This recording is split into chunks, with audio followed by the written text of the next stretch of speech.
It's it's a little for dummies. It's a little touches on the basics, gets a little intermediate, and there'll be some advanced stuff in there too. So, and we're gonna try to cruise through these. I have way too many slides, so let's just bear with me. I guess the basics of mining is that the nodes are verifying and validating transactions, and the miners are just a subset of the nodes. They order transactions, and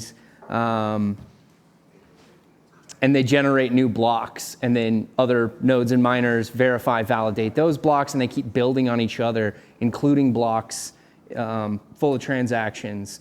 And the big thing to know is that the incentives that the miners are hunting after are the block reward, which composes of the subsidy and transaction fees. So there's two components to what they're trying to earn. And so this visualizes that. The miner compensation the total reward consists of issuance, all the new coins being generated, and the transaction fees. And then every 4 years, roughly, which is a 210,000 blocks, the reward is halved. And someone's wearing this T-shirt. Dave's over here with the T-shirt.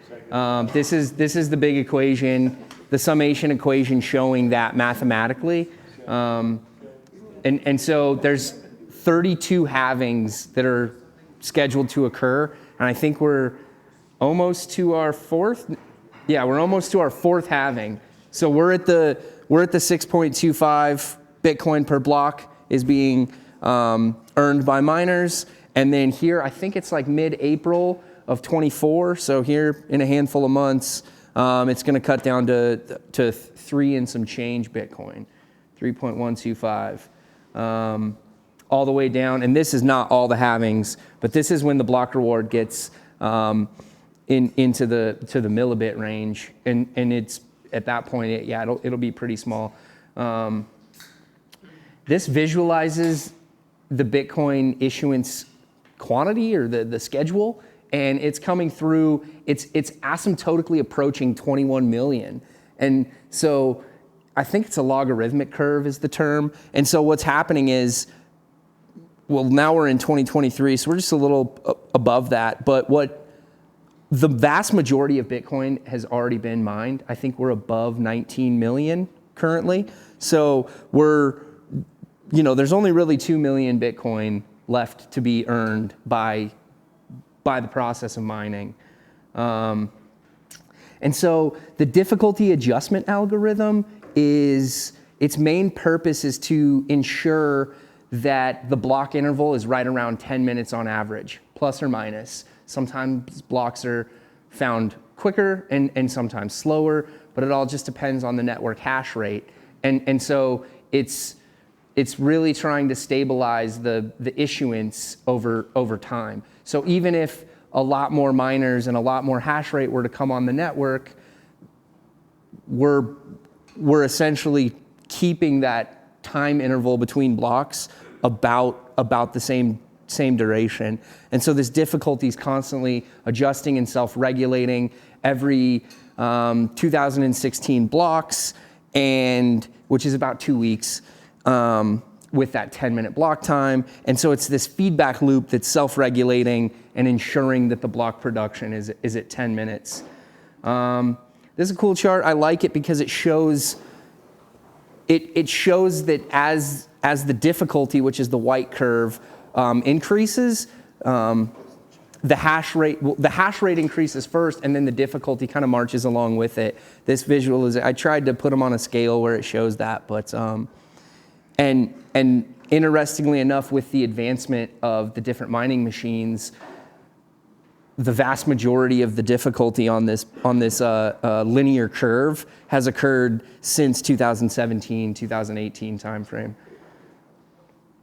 So I think what's important to know about the Bitcoin supply as it relates to mining is that it's nearly perfectly inelastic. And so, every other good or every other service that we're aware of in an economy, if there's more demand for it, new supply will be found. That exists for gold or, wheat or corn. If more people are going to demand it, new fields are going to be planted and more corn will be created. If the demand for gold goes up, more people are going to be hitting the hills and panning and finding new reserves or mining for it. But with Bitcoin, because of this difficulty adjustment algorithm, the total supply is nearly inelastic, which means that as the demand increases for hash rate, the hash rate demand increases, or even just the purchasing demand, that new supply will not be unlocked because of that. And I think because of that the price becomes almost a direct function of total demand on the network because the supply is kind of taken out of the equation. Another big key point that I think, in terms of economics definitions that apply to the Bitcoin network is the law of diminishing returns. And part of this is because of this inelastic supply. Just because more hash rate is added doesn't mean that more Bitcoin is going to be associated with that hash rate. And so, and in fact, it's the opposite. As more hash rate comes onto the network, every unit of hash rate earns diminishing Bitcoin or Satoshis for it. And so more factors of production added to the network inevitably decreases the per unit productive value of that hash rate. This shows, it's interesting, I did some quick math and plotted out what an S9 mining rig would have earned over its lifetime if it was running until, spring of 2022. And it follows the exact same logarithmic asymptotic curve that the actual Bitcoin supply follows. It's very quickly, at the very beginning when it was released, it would produce quite a bit of Bitcoin, and then over the course of the life cycle of the device, towards the end, it visualizes that law of diminishing returns. As hash rate was being added to the network, the productive value of an S9 logarithmically decayed. And so I thought that was interesting. 1.7 Bitcoin, which is actually quite a bit today. But in terms of if you were to tell that to someone purchasing an S9 in 2017 when it was released, they probably would have been disappointed. Rob talked about this a little. Yeah. I was just going to ask on that point. It's really interesting. Why isn't there more discussion in mining economics about the fact that you're kind of talking about a price in the future, right? Because over time. Yeah. No, that's a great question. I don't know. No one ever brings it up. No. Maybe they're trying to sell you something. I think it's because the uncertainty is so high that when most people are factoring in future economic productivity, that they all assume a flat rate. Because introducing more variance in the equation of uncertainties is not worth it. It's more let's just keep this flat and worry about all the other. And there's a lot of variables to take into account, and price is so unpredictable. Rob touched on this earlier, but it's the Bitcoin mining in general is very, very competitive. And I would state that it's probably near, another economics definition, it's near textbook perfect competition. And so I remember in economics, they were talking about the perfectly competitive market was it was a farmer's market where everyone's selling a uniform product like tomatoes or apples or Colorado peaches or whatever. And if you think about that compared to the Bitcoin market or the Bitcoin mining market, I suppose, Bitcoin is much closer to that definition of perfect competition, which Rob alluded to. It's very competitive. It's cutthroat. And part of the thing with part of the thing with perfect competition is there's a lack of economies of scale, which is exactly kind of what Rob was trying to nail down, was whether you're a micro miner in your basement or a mega miner down in Texas, the economies of scale in terms of the Bitcoin network don't really exist. There's obviously quite a bit of other economies of scale in play, but I think the big thing is it's obviously a homogeneous product. There's low barriers to exit and entry, and everyone's got a lot of perfect information. You know, it's a level playing field, and you know, I think profit maximization and well-defined property rights kind of define Bitcoin mining. Another thing, in a perfectly competitive market, over the long term, equilibrium finds its like settling point where marginal cost equals marginal revenue.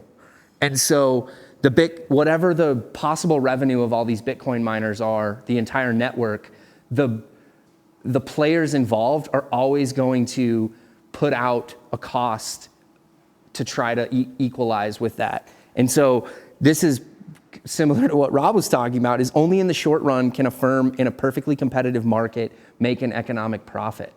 And that S9 kind of showed, you know, if you take that S9 as an example, a microcosm of this, in the short run, it made quite a bit of profit. And then in the long run, it lost its competitive advantage.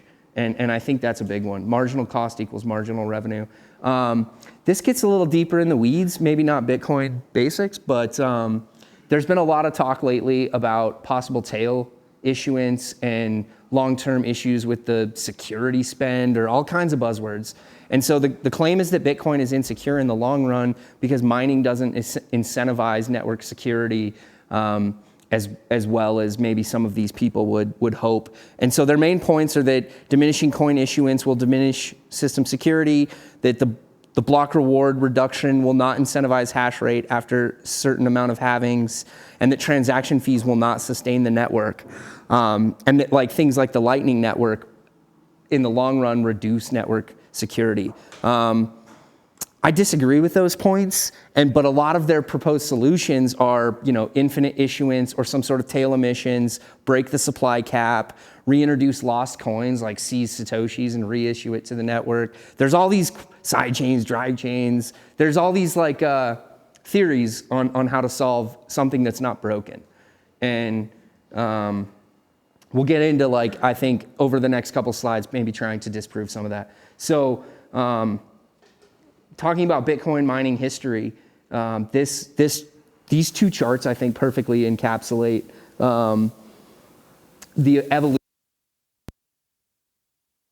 I guess more than a decade now. So this is a logarithmic scale. So, and then this is linear, to try to put them in perspective. And so for the first year of Bitcoin's existence, really only CPUs and individual nodes were pointing hash towards the network. And then over the next year or so, you can kind of see it spike up, like maybe 50% up the logarithmic curve, as people were starting to utilize GPUs to hash. And everyone's familiar with the difference between a CPU and a GPU physically. The GPU has a lot more ability to keep the hamsters cool and wick off the heat, and you know, there's cooling apparatuses and larger fans and, you know, different thermal like tubing, and then eventually some people started playing around with FPGAs, which are field programmable gate arrays, which are essentially the precursor to application specific integrated circuits.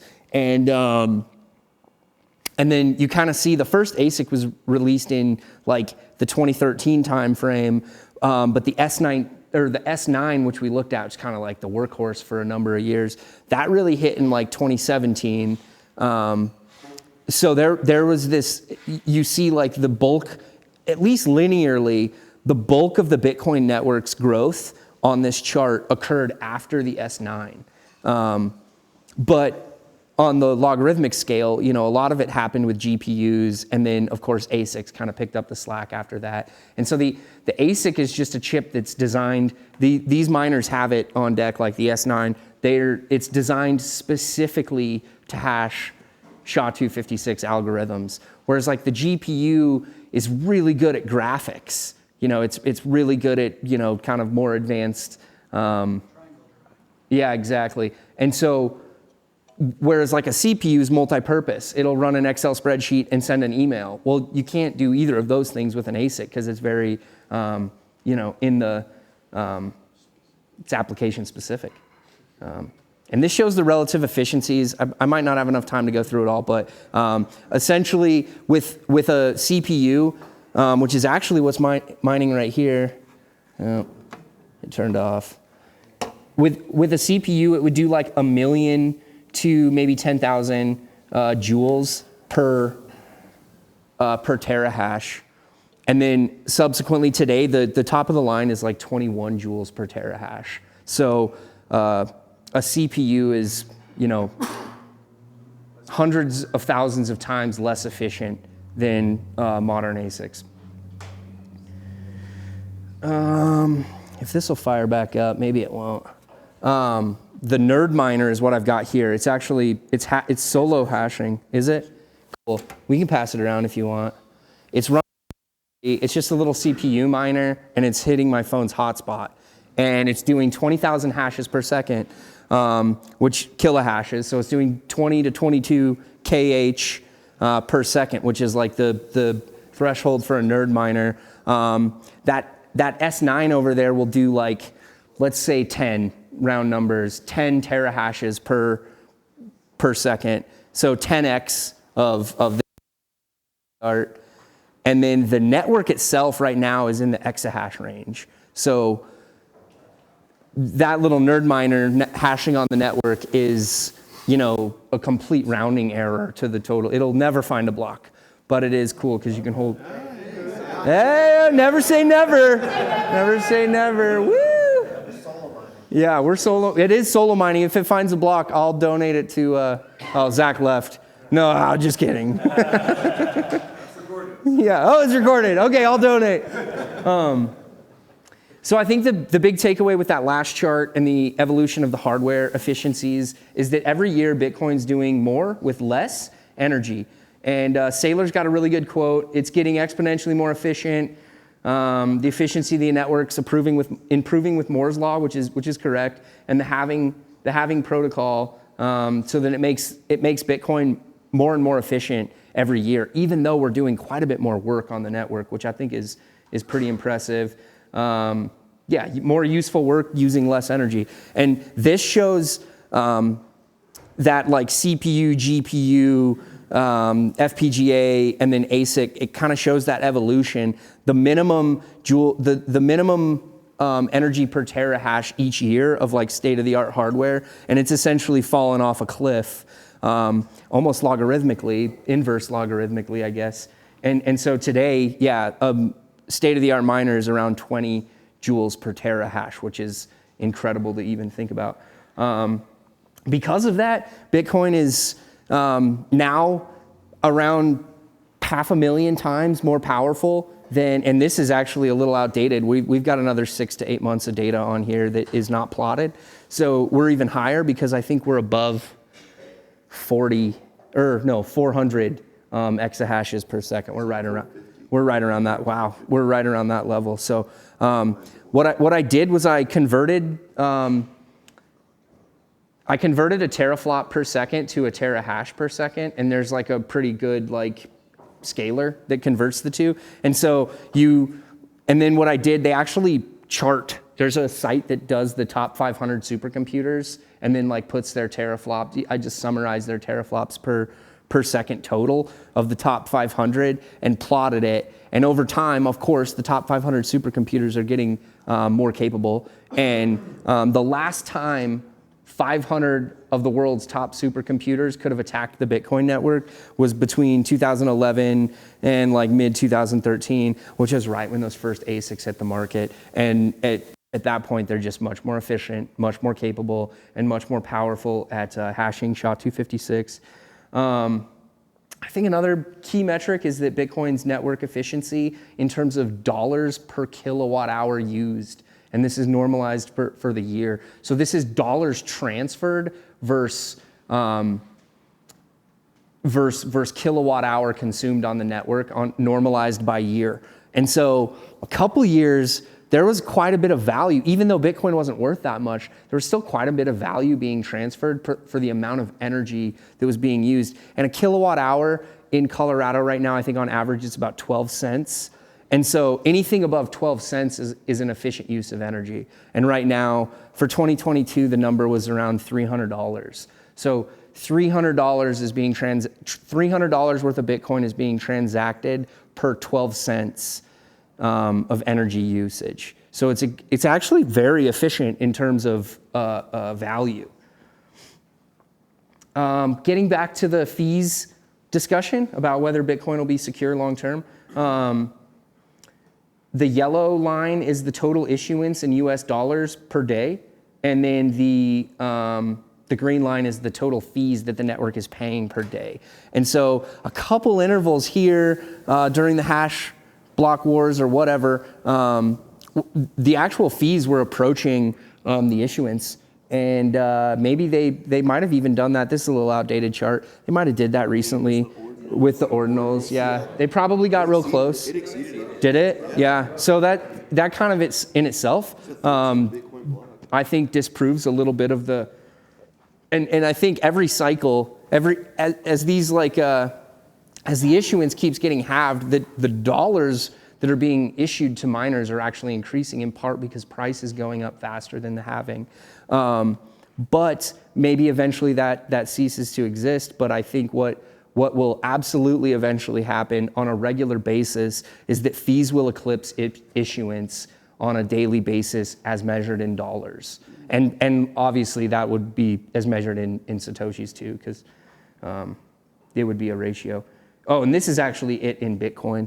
And so you see the fees kind of fall, or you see the total issuance falling off with each halving, and the fees essentially are kind of, I mean, honestly, they haven't really risen logarithmically on a Bitcoin scale very much over the years. In fact, over these past couple, there's been some very unique upgrades to the Bitcoin network that's made it much more efficient to transact in terms of Bitcoin.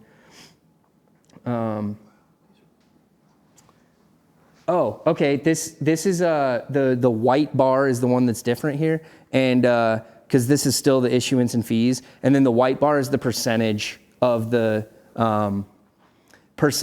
total block reward that is fees. So the fee percentage of the total block reward. So got pretty close to 100 a couple times. Apparently, it's surpassed that. I should probably update my data. Yeah, a couple times it got up to nearly 80%. And then just recently, man, it's been, I don't know, it's been really cheap to transact on Bitcoin. Obviously, I don't have ordinal data in here, but that's all right.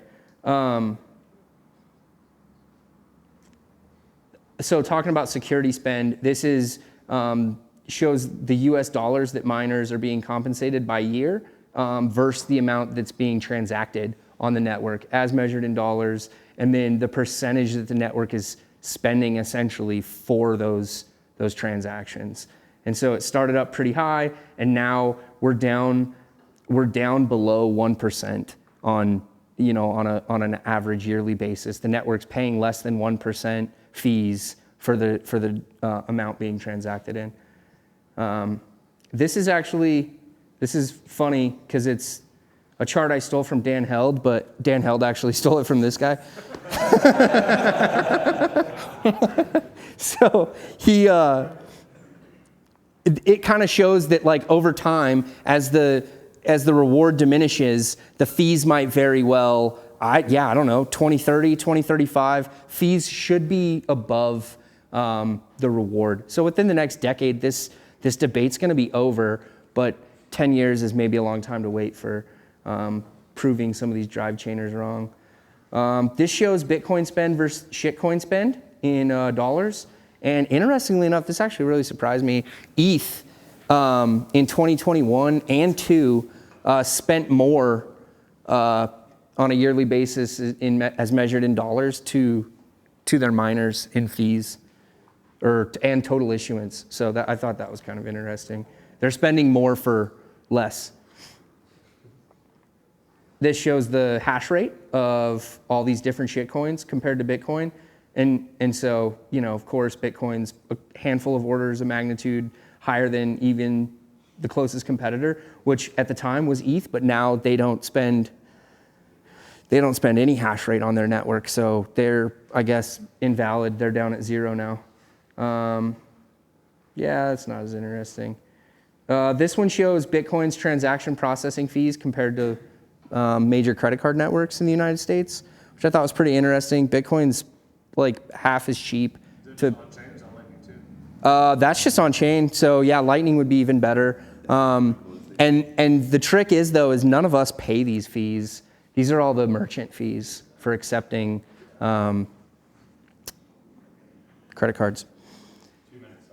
Okay, Federal Reserve note security spend. I took the data for the dollars in circulation in physical notes, and then I did the data on armored transportation services market size. And so armored cars, like, you'd be surprised. I think it was like 5 to 6 billion, maybe 3 billion. There's the market size for armored cars in the United States by year is huge. And so if you look at the total percentage of the dollars in circulation versus, and I guess that doesn't really, they're probably being transferred much more than the actual circulation. So maybe this is incorrect, but I thought 8% was hilarious.